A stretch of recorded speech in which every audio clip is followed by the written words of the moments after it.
I do have a request, but before I ask it of you, let me explain my situation.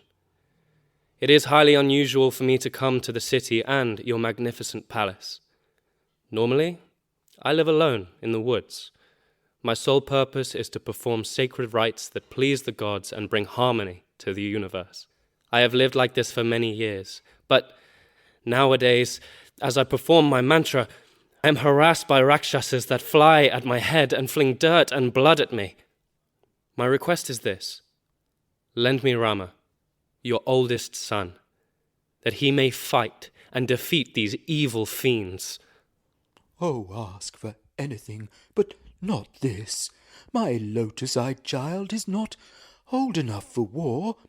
Let him stay at home and play with his toys.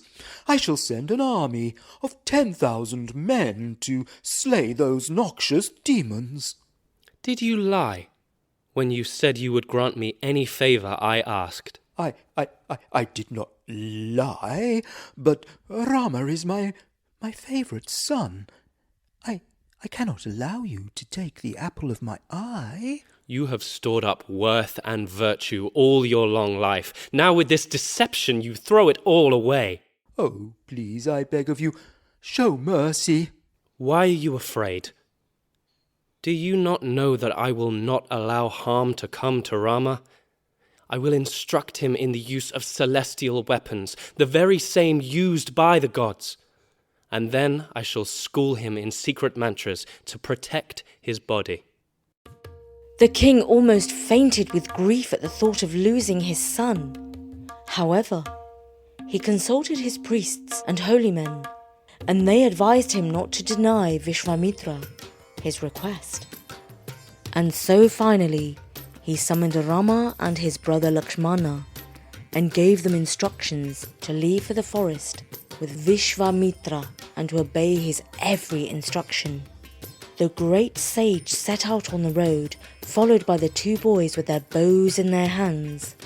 They looked like a three-headed cobra as they marched together, in time to the drumbeat of the gods on high. When they had gone a few miles, they came to the meeting point of two great rivers. Vishwa Mitra spoke softly to lotus-eyed Rama. Dear boy, stop for a while and drink from the waters. And while we are resting, I shall give you two mantras, Bala and Atibala. When you have mastered these mantras, you shall have no equal for beauty, strength, skill, or wisdom. You will never feel tired, for Bala and Atibala are the mothers of all wisdom. Then Rama purified himself by drinking the water and learned the spells from Vishwa Mitra, who had discovered them through many years of contemplation. When he had received these mantras, Rama shone like the sun. The next day, after performing their morning prayers and rituals, they crossed the river in a boat. Eventually, they reached the edge of a dark forest. Rama turned to the great sage and asked, "What is this forbidding forest?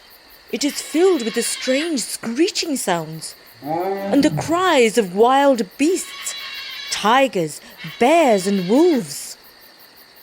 And Vishwa Mitra replied by relating the story of the Rakshasa who roamed the forest.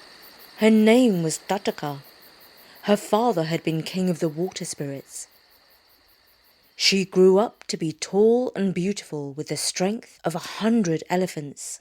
She married a good man and had 2 sons. After her husband died, she fell in love with a wise rishi called Agastya. But he would have nothing to do with her. His rejection drove her mad, and she began to taunt and disturb the rishi every time he went into deep meditation, so that he could not carry out his rituals. In a fit of anger, Agastya cursed Tataka and her sons, turning them into man-eating Rakshasas. Vishwa Mitra ended the story by saying, And now the only man alive who is strong enough to kill this Tataka is you, Rama. But Great One, how can I kill a woman? Have no mercy, even though she is a woman, because her heart is evil, and she possesses great strength. Think only of this. Her death will bring greater harmony to the world. In Ayodhya, my father told me to follow all your commands without hesitation. I shall do as you say, out of respect for my father's words, and for you, who are wise and holy. After this, the sage and the two boys continued into the forest, until they came to a clearing, where Vishwa Mitra told Rama that he must make a sound to attract Tataka, the evil Rakshasa. Rama twanged the string of his bow, making a humming sound that resounded through the trees, and soon Tataka appeared. Her face was hideous with rage, and she was dancing, hissing, spitting, and flapping her feathered arms. "Lakshmana, have you ever seen such an evil being?" said Rama to his brother. "But horrid as she is, I do not want to kill her, as she is a woman. See, I shall shoot off her ears and the tip of her nose, to send her back to where she came from." But as he spoke, Tataka began to hurl a shower of stones at the two brothers. This roused Rama's anger, and he lifted his bow to take aim. Tataka charged him, her heels kicking up a cloud of dark dust, her lungs letting out a piercing cry. Rama loosened his arrow at her. It struck her in the chest, and in that instant, she dropped to the ground. The sound of her dreadful voice ceased, and the forest fell silent. The gods looked down from heaven and saw Tataka lying lifeless on the ground. Then they rejoiced, and Vishwa Mitra kissed Rama on the head, saying, Bless you, tiger among men, I am pleased with you. That evening, Vishwa Mitra gave Rama a magnificent reward for his valour. He presented him with weapons that are normally wielded by gods and demons. He gave him shining swords, lances and maces, and magical projectiles including discuses and spears. And with these arms, Rama was the greatest soldier on earth. The following day, they continued their journey until they came to a lovely place filled with deer and sweet singing birds, known as the ashram of the perfected being. Here the great sage went into a deep state of meditation, while the two princes stood guard over the ashram for 6 days and nights without sleep. At the end of the 6th night, the sky was filled with a terrible screeching sound. The sons of Tataka, Maricha, and Subahu came hurtling out of the sky, shooting blood at the princes. When this happened, Rama turned to his brother, saying, "Now I shall scatter these evil flesh-eating Rakshasas like the wind scatters clouds in the sky." And then he fired a holy weapon into the breast of Maricha, who dropped to the ground, still writhing and yet alive. "See, he is not dead yet," said Rama, who then chose a yet more powerful weapon to finish him off. Tataka's other son, Subahu, was now more enraged than ever. But Rama fired at him, and his body whirled around and was flung into the sea some 800 miles away. Then a dark cloud of yet more Rakshasas flew in for the attack. The noble princes Rama and Lakshmana fought them off until all evil demons were dead.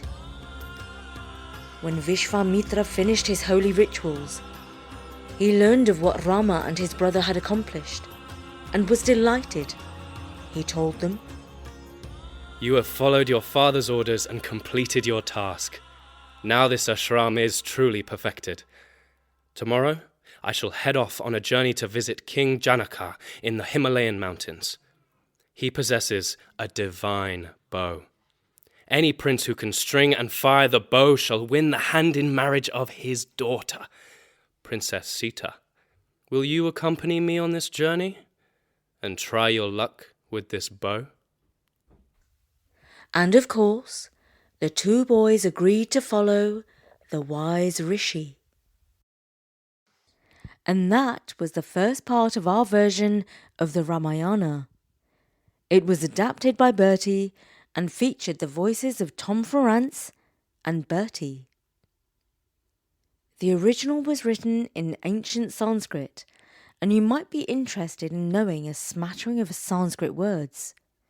For example, a wise man in Sanskrit is a rishi. Perhaps you've heard Britain's new Prime Minister is called Rishi Sunak. His first name means a sage or a wise man. A related word is a guru, who is a teacher. And as you heard in the story, a rakshasa is a demon or a monster. And before I go, I'd just like to give a special shout out to our listener, Charlotte Grace from Cornwall, who recently turned 8 years old. To all our listeners, you can support us on Patreon or via PayPal. Just go to storynori.com to find the links. And if you like stories of a spiritual nature, we are starting a new podcast called Relaxivity. It's a little more grown up than Story Nori and ideal for adults and teenagers. That's Relaxivity in all good podcast apps or in the web at relaxivity.app. For now, from me, Jana, at storynori.com. Bye for now.